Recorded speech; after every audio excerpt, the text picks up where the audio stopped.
Alright lads, and welcome to my ultimate tanking guide. First of all, I'm going to tell you what this guide is actually all about. I'm going to teach you a number of tanking techniques to safely control your pack pools, how to control aggro, and how to stay alive. We'll also be covering essential techniques and mechanics that a tank must learn when dealing with boss encounters. So let's jump into pulling techniques. A few of these have been neglected as the game has aged since dungeons have become a little easier. However, with mythic dungeons available, it's extremely beneficial to learn them. Back in the days of vanilla, you had to use all of these techniques since each pack was as difficult as defeating a boss to defeat. Well, not as difficult, but it was a lot more difficult than it is now, put it that way. Plus, you had to eat food after every single pull to actually heal up. Like a dungeon would take you 1 to 2 hours to complete. But anyway, let's get on with it. The safest way to pull a pack of mobs is to wall hug. Basically, when you line of sight a mob, it will be forced to run all the way to your location to attack you, which means you can easily group a pack of mobs in a small location. This will help you to keep aggro with your AoE ability since they'll be in a closer range. It will also increase the speed that you wipe them because the group's AoE DPS will be increased because they're all closer together and bunched up. Another valuable trick to learn to use when against spellcasting enemies, which just stand there out of the way, which is really irritating. Basically, when you spell lock them, they are forced to temporarily become a melee DPS, which means it'll be easier for you to group them up because you can pull them and they'll follow you without, because normally they just stand there and cast if they don't follow you when you have aggro, but when you spell lock them, they will follow you, so you can put them wherever you want. Now let's talk about aggro holding. The two basic principles that a tank must learn to master and balance are aggro holding and survivability. If any of these are imbalanced, the tank will die or another member of your group will die.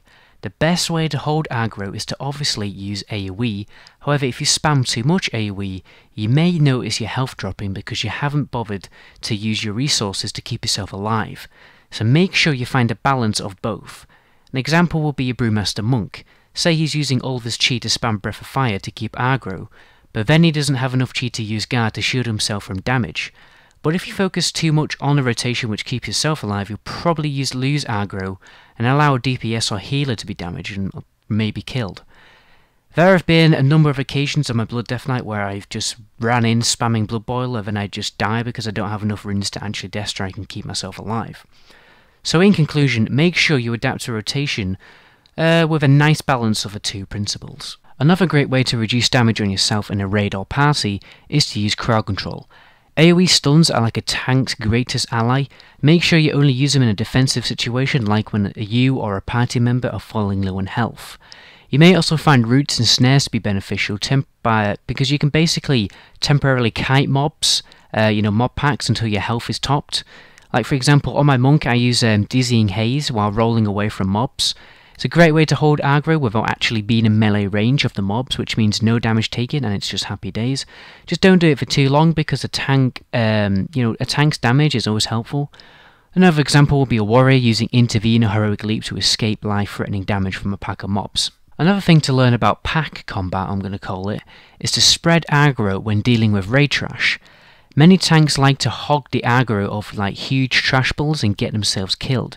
Just remember when dealing with raid trash, split the aggro up between both of the tanks and your fellow tank. Basically, if your fellow tank is falling low in health, and take a bit more aggro. You've got to split the aggro between the two tanks, otherwise one tank is just going to take too much damage and die. Now let's deal with boss encounters. The first technique you must learn is aggro swapping. Basically, tanks on boss encounters usually get inflicted with a stacking debuff which either deals more and more damage or increases more damage taken. This debuff, when stacked too high, will inevitably kill the tank, which means you need to swap aggro and build a stack on a different tank until the stacks from the other tank fall off. It's very simple, you just swap aggro with taunt and make sure to research the number of stacks that you must swap on since you don't really want to swap too early because you want them to fall off the other tank. You don't want to stack on both tanks, if you know what I mean, and then you're just going to both die. I'd recommend Fat Boss on YouTube for more specific raid information like that. Another principle which appears often in raiding is damage soaking. This is when the tank will take a large amount of damage which will probably kill him unless you do something about it. This is why tanks have defensive cooldowns which will reduce the amount of damage taken. You must use them in situations like this, basically when you're taking a lot of damage.